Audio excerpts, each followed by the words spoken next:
Why are there not more people talking about the creepiest Bible verses? Let's dive into the horror. You'll be shocked. Genesis 19:30-38. This passage describes the story of Lot and his daughters. After the destruction of Sodom and Gomorrah, Lot's daughters get him drunk and have intercourse with him to preserve their family line. This results in the birth of Moab and Ammon.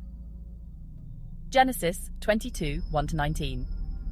This is the story of the binding of Isaac, where God tests Abraham by asking him to sacrifice his son Isaac.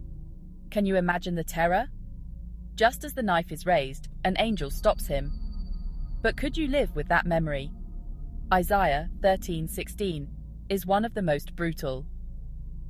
This verse is part of a prophecy against Babylon, describing the violent and brutal fate that will befall its inhabitants, including the murder of children and rape of women. It talks about infants being dashed to pieces before their parents' eyes. Horrific, right? Hosea 13:16 continues the nightmare with graphic images of what happens to the people of Samaria.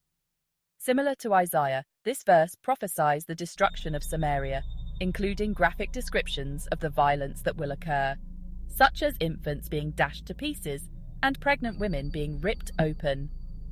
And let's not forget the flood in Genesis 6-9. God wipes out almost all of humanity. Total annihilation. These verses are not for the faint-hearted.